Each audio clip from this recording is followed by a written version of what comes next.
Welcome to this video. तो इस video के अंदर हम बात करने वाले मेडिकल कोडिंग के कुछ क्वेश्चन के बारे में जो कि आपको इंटरव्यू में पूछे जा सकते हैं। बहुत ही इंपॉर्टेंट क्वेश्चन है।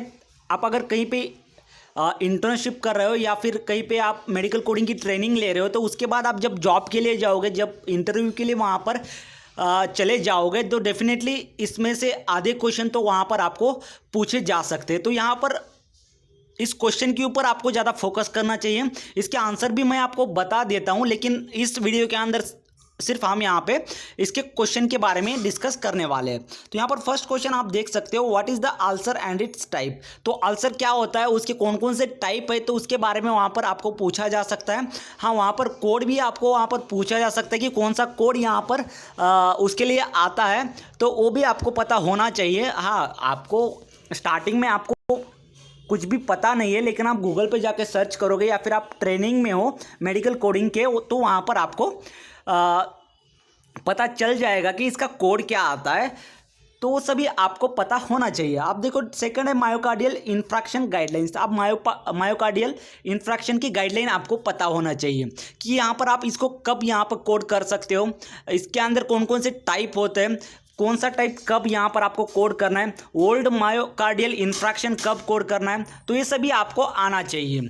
तो ये आपको कब आएगा, जब आप यहाँ पर ट्रेनिंग ले लोगे या फिर किसी इंस्टीट्यूट में जाकर वहाँ पर आप सीपीसी सर्टिफिकेशन या फिर आईसीडी 10 CM की ट्रेनिंग ले लोगे, तो डेफिनेटली आपको इसके बारे में पता चल जाएगा। बहुत ही इंपॉर्टेंट क्वेश्चन है। थर्ड, यहाँ पर बीएमआई गाइडलाइन। आप बीएमआई की गाइडलाइन क्या होते हैं, बॉडी मास इंडेक्स हम उसे कहते हैं, या फिर मॉर्बिड ओबेसिटी भी हम इसे कहते हैं। मॉर्बिड ओबेसिटी कब कोड करना है और बीएमआई कब कोड करना है, ये दोनों आपको पता होना चाहिए। इसका क्राइटेरिया क्या होता है, जब आप कंपनी में चले जाओगे तब वहाँ पर आपको पता चल जाता है कि हाँ, हर एक प्रोजेक्ट के लिए वहाँ पर डिफरेंट गाइडलाइंस होती है, तो वहाँ पर बीएमआई आप कैसे कोड कर सकते हो, तो जिससे आप गूगल पे सर्च करोगे तो डेफिनेटली वहाँ पर आपको मिल जाएगा। और मैं इसके आंसर भी यहाँ पर अपलोड करने वाला हूँ। अगर मैं एक एक टॉपिक यहाँ पर कवर करता चला जाऊँगा तो डेफिनेटली वहाँ पर पूरा एक वीडियो बन जाता है हर एक क्वेश्चन के ऊपर। तो इस वीडियो के अंदर बस मैं यहाँ पे क्वेश्चन पेपर आपके साथ डिस्कस करने वाला हूँ। अब यहाँ पे देख लीजिए, what is DVT, deep vein thrombosis क्या होता है, डीवीटी क्या होता है वो भी पता होना चाहिए। व्हाट इज सेप्सिस, सेप्सिस के बारे में यहाँ पर पूरी डिटेल में जानकारी आपको पता होना चाहिए। ज़्यादातर एग्जाम में यानी कि इंटरव्यू में आपको सेप्सिस के बारे में ज़्यादातर पूछा जाता है, और जो भी हमारे एक्यूट कंडीशंस होती है तो उसके बारे में भी वहाँ पर पूछा जा सकता है। 6 यहाँ पर व्हाट इज द स्ट्रोक और सेवियर सेरिब्रोवास्कुलर एक्सीडेंट क्या होता है, उसके बारे में यहाँ पर आपको लिखना है। List out the 10 critical condition. आप क्रिटिकल कंडीशंस क्या होते हैं, कौन कौन से 10 क्रिटिकल कंडीशन है वो भी आपको पता होनी चाहिए। मैं आपको कुछ क्रिटिकल कंडीशन बता देता हूँ, जैसे कि यहाँ पे देख सकते हो आप, डीवीटी हो गया, सीवीए हो गया, सेप्सिस हो गया, अल्सर्स हो गए। अल्सर एक एक्यूट कंडीशन है, लेकिन एक्यूट उतनी क्रिटिकल भी नहीं है, लेकिन ये एक्यूट कंडीशन है। नेक्स्ट यहाँ पर पल्मोनरी एम्बोलिज्म हो सकता है। नेक्स्ट उसके अंदर अगर आप बात करोगे तो एमआई हो गया, मायोकार्डियल इन्फ्रैक्शन हो गया, उसकी के अंदर एंस्टेमी होता है, और यहाँ पर अनस्टेबल अंजाइना भी उसके अंदर आता है, जो कि हमारी क्रिटिकल कंडीशन होती है।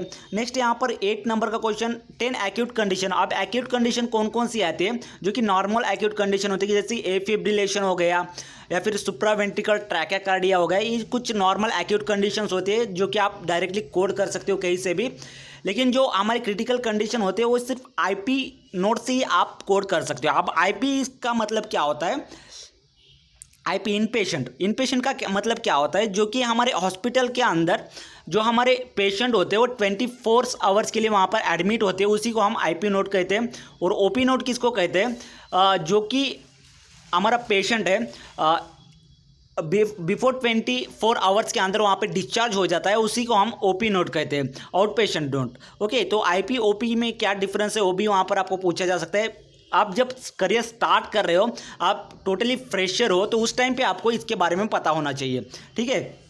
अब 10 number question, give valid and invalid provider credential. आप प्रोवाइडर क्रेडेंशियल क्या होता है, जैसे कि देख लीजिए हमारे पास कुछ एमबीबीएस होता है, डॉक्टर, हम उसे डॉक्टर कहते हैं, डॉक्टर को एमबीबीएस भी कहते हैं।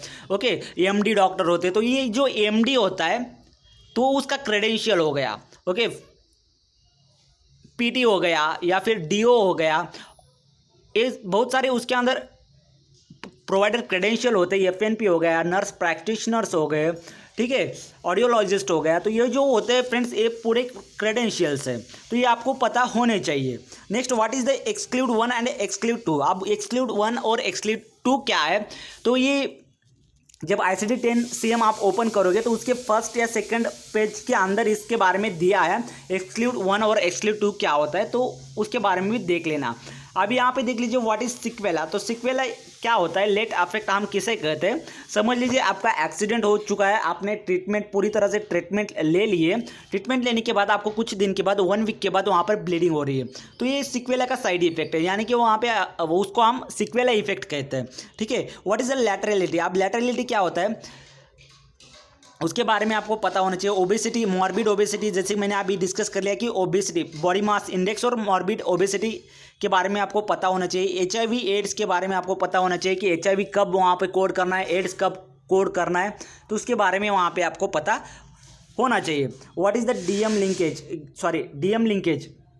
तो DM को हम किसके साथ यहाँ पे लिंक कर सकते हैं, जैसे कि DM को हम CKD के साथ, क्रोनिक किडनी डिसीज के साथ लिंक कर सकते हैं, या फिर DM को हम हाइपरटेंशन के साथ लिंक कर सकते हैं, हाइपरलिपिडेमिया के साथ लिंक कर सकते हैं। आपको समझ नहीं आ रहा होगा कि मैं क्या बात कर रहा हूँ, लेकिन जैसे जैसे आप इसको पढ़ते जाओगे डेफिनेटली आपको वहाँ पर सारी चीज़ें आसान होती चली जाती है, ठीक है। तो ये बहुत ही इंपॉर्टेंट है आपके करियर के लिए, तो इसके ऊपर आप एक बार इसको अच्छे से देख लीजिए, इसका अच्छे से नोट्स बना लीजिए। जैसे आप गूगल पे सर्च करोगे तो डेफिनेटली वहाँ पर आपको इसके बारे में टोटल वहाँ पर जानकारी आपको मिल जाएगी। बाय डिफ़ॉल्ट लिंकेज, यानी कि डायबिटीज़ मेलाइटिस के यहाँ पर बाय डिफ़ॉल्ट लिंकेज कौन कौन से होते हैं उसके बारे में आपको पता होना चाहिए। आप 7 कैरेक्टर्स क्या होता है उसके बारे में आपको पता होना चाहिए। पैनसाइटोपेनिया, उसकी डेफिनेशन, बाद में मोनोप्लेजिया, हेमीप्लेजिया और पैराप्लेजिया, क्वाड्रप्लेजिया, ये क्या होते हैं, इसकी डेफिनेशन क्या क्या होती है, कब इसको यूज़ करते हो तो उसके बारे में आपको आना चाहिए। Next, list out any 5 oral hypoglycaemic drug, और लास्ट में आता है हमारा ऑस्टमी। व्हाट इज़ ऑस्टमी, ऑस्टमी क्या होता है, तो इसके बारे में भी आपको पता होना चाहिए। आई होप फ्रेंड आप सबको वीडियो अच्छा लगा होगा। अगर वीडियो के अंदर कुछ डाउट या प्रॉब्लम हो तो मुझे कमेंट सेशन में ज़रूर बताना, और हाँ नेक्स्ट वीडियो में मैं इसके आंसर अपलोड करने की कोशिश करूँगा, क्योंकि इसके अंदर अगर वीडियो बना दूँ मैं तो डेफिनेटली एक टॉपिक के ऊपर कम से कम